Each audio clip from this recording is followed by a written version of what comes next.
saat mentari pagi mulai menyinari dunia, banyak dari kita yang merasa terbebani oleh pendapat orang lain. Kita terus-menerus memikirkan apa yang mereka pikirkan tentang cara kita berpakaian, berbicara, atau bahkan bernapas. Kita mencoba untuk menyenangkan semua orang, berharap untuk mendapatkan validasi dan penerimaan, namun di dalam diri kita tahu bahwa ada sesuatu yang salah, ada kekosongan yang tak terisi, sebuah kelelahan mental yang tak berujung. Hari ini, saya akan mengajak Anda untuk memulai sebuah perjalanan yang mengubah hidup, sebuah perjalanan menuju kebebasan sejati, menuju stoikisme. Pernahkah Anda merasa lelah terus-menerus memikirkan apa yang orang lain pikirkan, merasa terjebak dalam lingkaran tak berujung untuk menyenangkan semua orang, hanya untuk berakhir merasa kosong dan tidak otentik? Apa jadinya jika saya katakan bahwa ada jalan keluar, bahwa ada cara untuk membebaskan diri dari belenggu validasi eksternal, untuk menemukan kedamaian batin, dan akhirnya menjalani hidup sesuai dengan syarat-syarat Anda sendiri? Tetaplah bersama saya, karena hari ini kita akan mempelajari seni stoikisme. Bagaimana cara berhenti peduli dengan apa yang orang lain pikirkan? Mengapa kita begitu peduli? Sebelum kita bisa melepaskan diri dari belenggu kepedulian yang berlebihan, kita harus memahami mengapa kita begitu terikat padanya. Jauh di dalam diri kita, ada kebutuhan mendasar untuk diterima. Sejak zaman purba, kelangsungan hidup kita bergantung pada kemampuan kita untuk menjadi bagian dari sebuah kelompok. Ditolak oleh suku bisa berarti kematian. Meskipun dunia telah banyak berubah, otak kita masih membawa kecenderungan ini. Kita secara naluriah mencari persetujuan, karena di tingkat yang paling primitif, itu adalah mekanisme kelangsungan hidup. Namun, di era modern, kecenderungan ini telah diperkuat oleh media, sosial, dan budaya. Perbandingan yang tak ada habisnya. Kita melihat kehidupan orang lain yang tampak sempurna dan merasa terdorong untuk meniru mereka. Kita mengunggah foto dan status dengan penuh harap menunggu suka dan komentar yang akan mengonfirmasi nilai diri kita. Ini adalah ilusi kebahagiaan. Kesenangan yang kita rasakan dari validasi eksternal adalah singkat dan dangkal. Ini tidak pernah cukup. Dan itu membuat kita terus berada dalam keadaan yang rentan, selalu berada di bawah belas kasihan pendapat orang lain. Para Stoik memahami hal ini jauh sebelum internet ada. Mereka menyadari bahwa mencari kebahagiaan di luar diri sendiri adalah jalan menuju penderitaan. Mereka berpendapat bahwa satu-satunya hal yang benar-benar bisa kita kendalikan adalah pikiran dan tindakan kita sendiri. Segala sesuatu yang lain, termasuk pendapat orang lain, berada di luar kendali kita. Pilar-pilar stoikisme, fondasi untuk kebebasan, untuk membangun ketahanan mental yang diperlukan untuk berhenti peduli. Kita harus memahami 4 pilar utama stoikisme: kebijaksanaan, keadilan, keberanian, dan kesederhanaan. Pertama, kebijaksanaan. Kebijaksanaan stoik bukan tentang tahu segalanya, melainkan tentang tahu apa yang benar-benar penting. Ini adalah kemampuan untuk membedakan antara apa yang bisa kita kendalikan dan apa yang tidak bisa kita kendalikan. Ini adalah konsep paling fundamental dalam stoikisme, dan ini adalah langkah pertama kita menuju kebebasan. Kita tidak bisa mengendalikan cuaca, tindakan orang lain, atau masa lalu, tetapi kita bisa mengendalikan bagaimana kita bereaksi terhadap hal-hal ini. Kita bisa mengendalikan pikiran kita. Ketika kita mempraktikkan kebijaksanaan, kita berhenti membuang-buang energi mental yang berharga untuk hal-hal yang tidak bisa kita ubah. Kita berfokus pada apa yang ada di dalam lingkaran pengaruh kita. Kedua, keadilan. Keadilan dalam stoikisme adalah tentang memperlakukan semua orang dengan hormat dan bermartabat, termasuk diri kita sendiri. Ini bukan hanya tentang mematuhi hukum,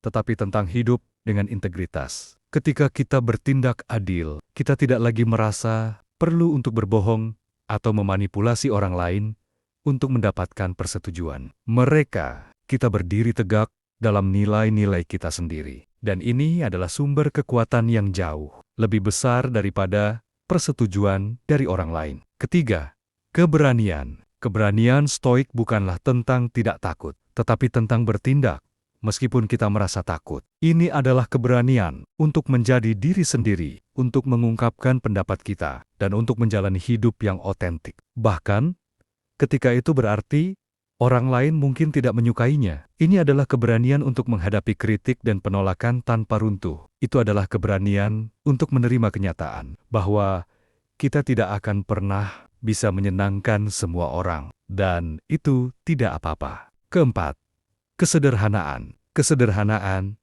atau moderasi adalah tentang mengendalikan keinginan dan nafsu kita. Ini adalah kemampuan untuk menahan diri dari godaan validasi eksternal. Ketika kita memiliki kesederhanaan, kita tidak lagi membutuhkan suka atau pujian dari orang lain untuk merasa baik tentang diri kita sendiri. Kita menemukan kepuasan dalam hidup yang sederhana, dalam tindakan yang bermakna, dan dalam karakter kita sendiri. Kita berhenti mengejar hal-hal yang tidak benar-benar kita butuhkan, dan kita mulai menghargai apa yang benar-benar penting. Latihan praktis, membangun ketahanan mental. Sekarang setelah kita memahami fondasi stoikisme, mari kita beralih ke latihan praktis yang dapat Anda terapkan dalam kehidupan sehari-hari untuk berhenti peduli dengan apa yang orang lain pikirkan. Latihan pertama, membedakan kendali. Sepanjang hari, tanyakan pada diri Anda, apakah ini sesuatu yang bisa saya kendalikan? Ketika Anda merasa tertekan oleh kritik, tanyakan, bisakah saya mengendalikan apa yang orang ini katakan? Jawabannya adalah tidak. Kemudian tanyakan, bisakah saya mengendalikan bagaimana saya merespons kritik ini? Jawabannya adalah ya. Dengan secara sadar melakukan latihan ini, Anda melatih otak Anda untuk mengalihkan fokus dari hal-hal yang tidak penting ke hal-hal yang benar-benar penting. Latihan kedua, refleksi harian. Setiap malam, luangkan waktu sejenak untuk merenungkan hari Anda. Pikirkan tentang saat-saat di mana Anda merasa terpengaruh oleh pendapat orang lain. Apa yang memicu perasaan itu? Apa yang bisa Anda lakukan secara berbeda di masa depan? Jangan menghakimi diri sendiri. Tujuan dari latihan ini adalah untuk belajar dan berkembang, bukan untuk menghukum diri sendiri. Latihan ketiga, berpikir dari sudut pandang yang berbeda. Ketika Anda merasa tertekan oleh kritik, cobalah melihatnya dari sudut pandang yang berbeda. Mengapa orang ini mengatakan hal ini? Apakah mereka sedang mengalami hari yang buruk? Apakah pendapat mereka benar-benar penting dalam skema besar kehidupan Anda? Dengan mengubah perspektif Anda dapat melepaskan diri dari emosi Anda dan melihat situasi secara lebih objektif. Latihan keempat, melakukan sesuatu yang disengaja dan sedikit aneh.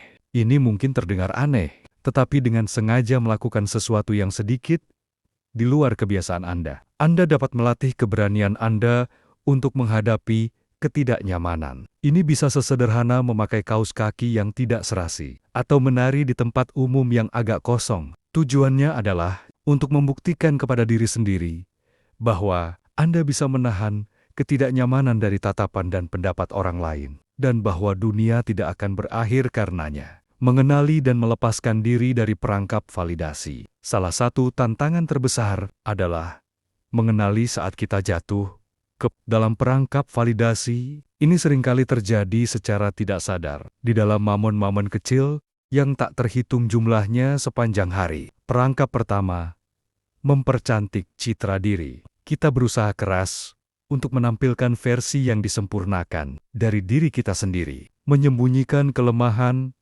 dan ketidaksempurnaan kita. Kita memilih foto-foto terbaik, menyusun cerita-cerita yang paling mengesankan, dan menghindari pembicaraan yang dapat merusak citra kita. Ini adalah bentuk penipuan diri sendiri. Alih-alih mendapatkan validasi, kita hanya membangun sangkar emas untuk diri kita sendiri. Perangkap kedua, terlalu banyak meminta maaf. Meminta maaf adalah tindakan yang terpuji saat kita telah melakukan kesalahan. Namun, seringkali kita meminta maaf untuk keberadaan kita, untuk pendapat kita, atau untuk ruang yang kita tempati. Ini adalah tanda bahwa kita merasa tidak layak dan bahwa kita takut akan pendapat orang lain.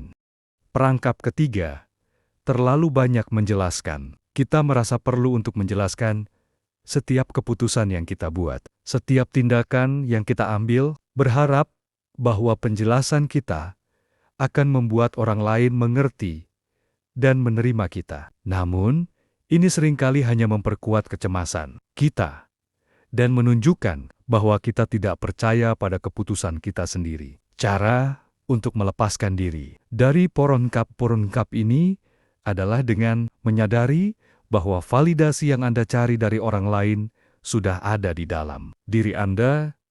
Anda tidak perlu membuktikan nilai Anda kepada siapapun. Karakter Anda, integritas Anda, dan tindakan Anda sendiri sudah cukup untuk menentukan nilai Anda. Kekuatan hidup sesuai dengan nilai Anda sendiri. Ketika Anda berhenti peduli dengan apa yang orang lain pikirkan, Anda membuka jalan untuk hidup sesuai dengan nilai-nilai Anda sendiri. Ini adalah fondasi dari kehidupan yang bermakna dan otentik. Pertama, kejelasan tujuan. Ketika Anda tidak lagi terganggu oleh opini orang lain, Anda memiliki kejelasan untuk menentukan apa yang benar-benar penting bagi Anda.